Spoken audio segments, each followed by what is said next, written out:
we have seen all the gobblers on the other side in a group together. You know, we talked about a few weeks ago about the deer bunching up, or the turkeys bunching up by sex, all the hens together. This is a bunch of hens, and there's 21 birds in that bunch. I count them as they come out of the woods. They're all scattered off down through there. And I believe they're all hens. There's 21 birds there. And a lot of them are pretty small, so I think that is some young ones. We just seem to be getting more all the time. Well, that's pretty cool. They're gonna all go down to the water and get them a drink, it looks like. Kind of going, enjoying that ryegrass out there. But they're all going down. Looks like they're gonna go into the water. Those are all fairly small birds, so I don't really see, that 21 birds might only be a couple of hens with all of their babies for this year. Or those are pretty small birds. And I think that one off to the right is this Jake. It's just a young bunch of birds, I believe. So there might be only a couple of mamas there and their babies, I'm not sure. Pretty cool, whatever it is.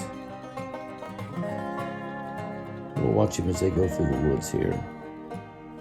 Some of them down there thought they were going to the water. None of them actually did. We'll see what happens. Okay, there goes my little bunch of birds.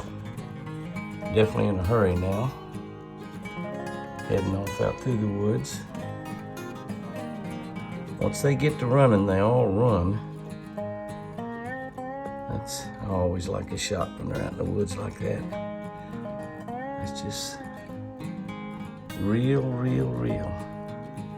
Down the hill they go.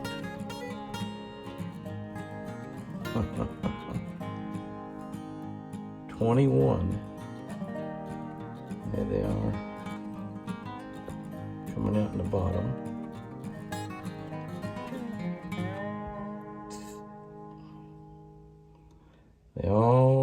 They take off running. Some of them will get behind and will fly to catch up. About all we've seen is bucks, and quite a few different bucks, new bucks. But there's a couple of does and a baby out there wandering around. Maybe just one. I thought I saw two out there. Might be just one and her baby. I don't know. Yeah, it's two and her baby. I thought I saw two does out there a little earlier. Obviously, they stop right behind the beautiful burn barrels. Oh, well, I'll be honest with you, they are beautiful. They're ugly as all get out, but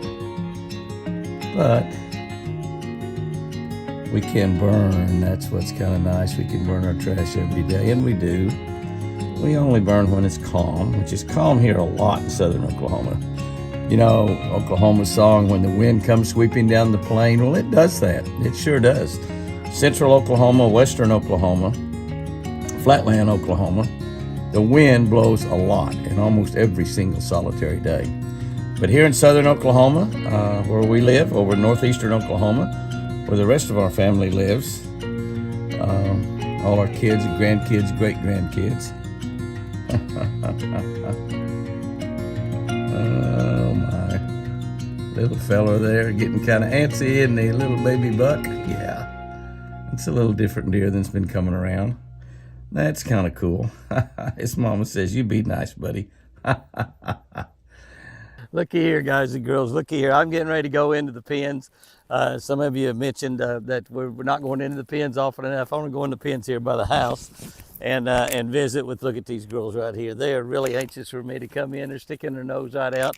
I've got a bag of carrots here. I'm going to go in there and feed split ear and rose. And also, well, I don't know if that's not rose. The two babies, got Wild Child is in there as well. Wild Child's been over here, so, and we'll probably feed the other buck on the other side through the fence a little bit. But we'll end this video in the pens, okay? We're definitely not going to get too far into the pen. I'm just barely in here, and I got these three big girls. Look how big Wild Child is getting with you. I'm going to let Wild Child out pretty soon here. I want her to run wild. You're taking a chance when we're doing that. But I definitely, look at this. Look at this. I'm definitely wanting her to run wild. There you go, Casper. Definitely wanting her to run wild.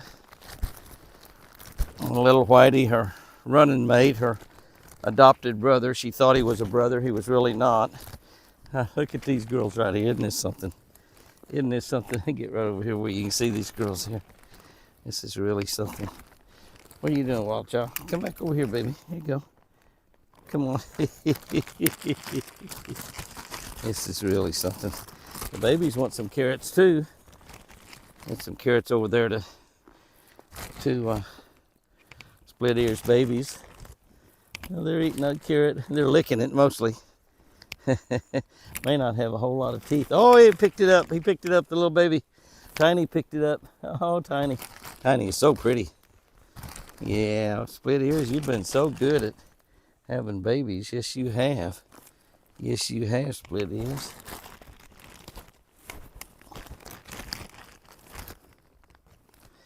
We had a tragedy strike. You see Casper back there. Casper the friendly ghost, the biggest of the two babies that was born here from Prince Charming and Snow White, the two boys. We lost one of those deer. We lost Ice. We lost Ice to Blue Tongue. It's so sad because he was just a little lethargic one evening, laying in one spot. I threw some apples down, and right in front of him, some apple pieces. This was last week, right before we went to the Bahamas, and they just fell right in front of him. He didn't get up, but he started eating on them, and I could see that the inside of his mouth looked really bad. What are you doing, wild child? Have you got all you want there? I've given these girls I've given them over a half a bag, as a matter of fact.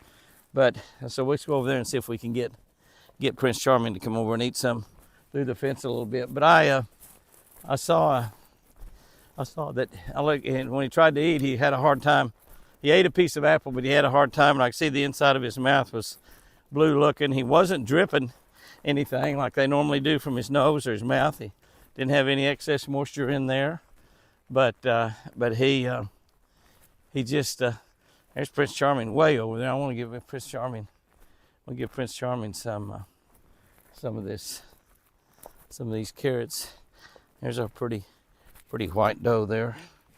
But come on, Prince Charming. Come on, buddy. Come on, Prince Charming.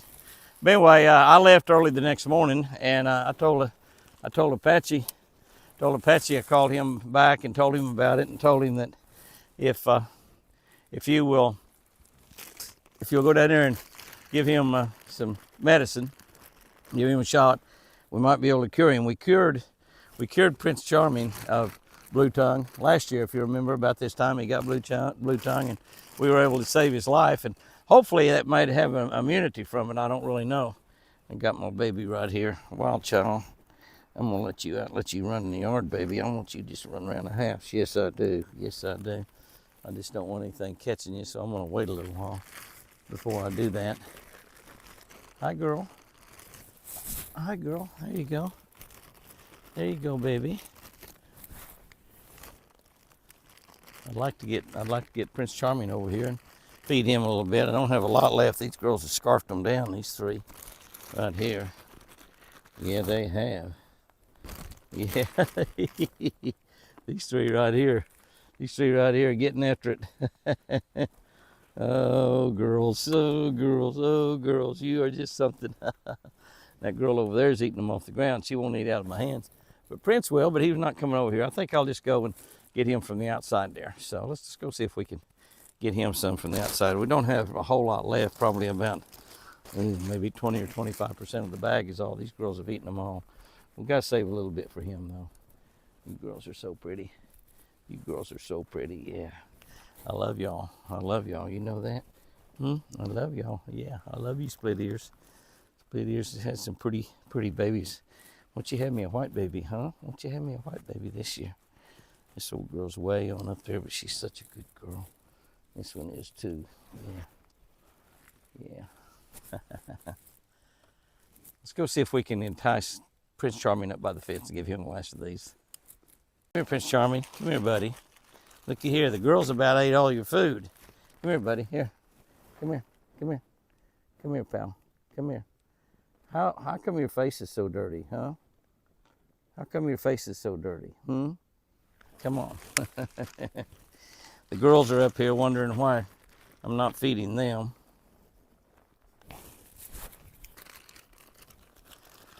And Doe's over there wanting some also, but we know that Prince will stick his nose through the gate here to get them. I just wanted to make sure he got some. These carrots are such a treat to him. Probably should have brought out more in one bag. The price of carrots have gone down a little bit. Went down, and the girls are over here still wanting the carrots. A little Tiny over there wanting a carrot. There you go, Tiny. I don't know if Tiny ever ate that carrot or not. I think she did. It looked like she took it in her mouth and went on. A bag of carrots doesn't last long with these girls right here. That's all of them girls. I'll make sure that Prince gets some. All right, you girls want some too, don't you? Uh-huh. All right, Prince, the last big one's yours. Split ears, you get the last one. All right, that's all of them in here. Oh, that is really special, isn't it? It's a special deal. It's a special deal when you got these guys out here. Absolutely no doubt about it. All right, guys and girls, you know, this is a week that we kind of went to the feathers. We got lots and lots of turkeys, but I was actually talking to the Oklahoma Wildlife Department today and talking to them about exactly what I've been talking to y'all about on the turkeys, is that how we worked on the predators, particularly raccoons and coyotes and skunks and things like that. Here we just almost have no skunks at all on the ranch, which is amazing anywhere. But I was talking to the Oklahoma Wildlife Department today on the telephone for quite some time about perhaps them getting into some sort of a predator control program and working with high school kids. I think there's a lot of high school kids here in Oklahoma that would love to trap raccoons and coyotes and possums and skunks and all kinds of things out there, bobcats, all kinds of predators that are predators to both deer and wild turkey. And the wild turkey populations have been going down here in Oklahoma. And the guy that I talked to said that they don't have any scientific evidence that the predators are hurting the wild turkey population. But I know one thing, our wild turkey population is exploding here, and we worked on the predators really hard. So that's not scientific, but I know that we've got a lot more turkeys than they have just about anywhere in the state of Oklahoma right now. And we got a lot of jakes. Y'all been seeing those jakes out there, the big gobblers they're bigger than their mamas right now. They were born this spring. They're just a few months old, and they're gonna be a lot of longbeards here because of that. So working on the predators has really made a difference. My friend Kristi Noem, the governor of South Dakota, has got a predator program going up there with the high school kids where they provide traps and a bounty. And what they're trying to do is grow their pheasant population even more. Their pheasants are a big tourist attraction for the state of South Dakota. And I told her, you work on the coyotes, and at the same time you work on the raccoons. You're not only going to help your pheasant population, but you're going to help your deer population as well. And they've got a lot of deer in South Dakota. So actually the guy I talked to at the Oklahoma Wildlife Department today said that he would talk to them and have them get in touch with South Dakota up there and see what kind of success they had and maybe mirror some of the programs that they've had. It's good if you have a wildlife department that will talk to other wildlife departments around the country and mirror the good things they do and avoid the bad things.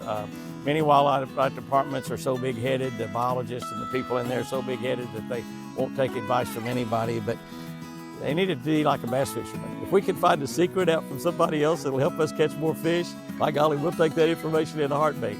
So hopefully Oklahoma will work with South Dakota a little bit in learning how to work on our predators, and maybe we'll develop some sort of program here in the future in Oklahoma where we provide traps. And I think in South Dakota, I think Kristi said that they're actually paying a bounty up there too on killing the predators that are bad for the pheasant population. And it's going to help the turkey population, going to help their deer population as well. So guys and girls, go out there and have you a great one. And remember, I sure do love you.